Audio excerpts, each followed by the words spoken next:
இத்தனை கோடி கூட்டம் இருக்கும்போது ஒருத்தன் என்னைய தூக்கி இந்த வேலைய எப்படி சொல்றாருன்னு பாருங்க. நான் போய் அங்க என்ன செய்யறது? இது நான் அங்க போங்க, போய் இறங்குங்க, என்ன செய்யணும்னு தெரிய வந்துடும், அப்புறம் செய்யுங்க அப்படின்னு தெரிஞ்சிருச்சு, செய்கிறேன். That's all your honour. ஏன் என்னை தேடி இருக்கணும்? எனக்கு இப்ப தெரியுது. அது காரணம் என்ன? என்னுடைய பிடிவாதம். நீங்க எல்லாரும் வேணாம் என்று சொன்னால் எனக்கு சரி என்று பட்டால் நான் செய்வேன். உயிரை கொடுத்தேனும் செய்வேன். அண்ணா இதை செய்யுங்கன்னு எல்லாரும் சொன்னாலும் சரின்னு செய்ய மாட்டேன். இதான் புரட்சியாளர் லெனின் நமக்கு கற்பிச்சார்.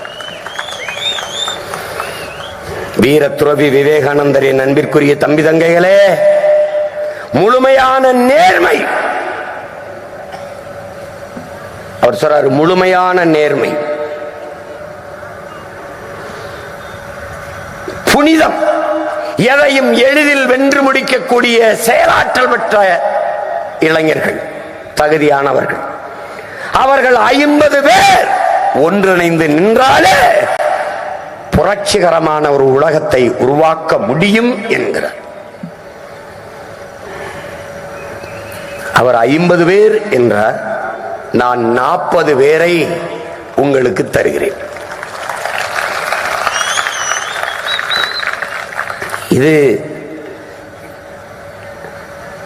சந்திரபிரபா வெற்றி அல்ல, தம்பி ஹுமாயூன் வெற்றி அல்ல, காளியம்மாள் வெற்றி அல்ல, கார்த்திகா வெற்றி அல்ல, ஜெனிஃபர் வெற்றி அல்ல,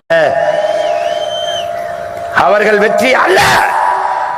13 கோடி தமிழ் தேசிய இனத்தின் வெற்றி என்பதை கவனத்தில் வைத்துக் கொண்டு களத்தில் எண்ணுங்கள்.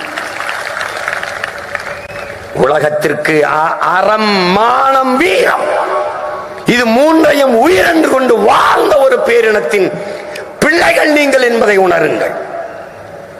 அறத்தின் வழி பிறந்த மானம், மானம் காக்க பிறந்த வீரம், அந்த வீரத்தின் வழி வந்த மறவர் கூட்டம் நீங்கள் என்பதை கவனத்தில் வையுங்கள். வெற்றி ஒன்றுதான் எல்லா துன்ப துயரங்களுக்கும் விடை, அடக்குமுறை ஒடுக்குமுறை அத்தனைக்கும் பதில். என் அன்பிற்குரிய தமிழ் தங்கைகளே, இவர்கள் தருகிற அழுத்தம்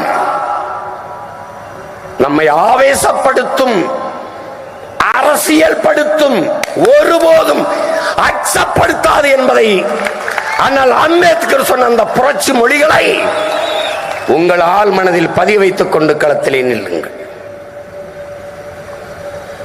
நம்முடைய தாத்தா தெய்வ திருமகன் பசும்பொன் முத்துராமலிங்க தேவர் அவர்கள், நீ ஊமையாக இருக்கிறவரை உன்னை தேசியவாதி என்பார்கள், உரிமை என்று பேசிவிட்டால் தேச துரோகி என்பார்கள்.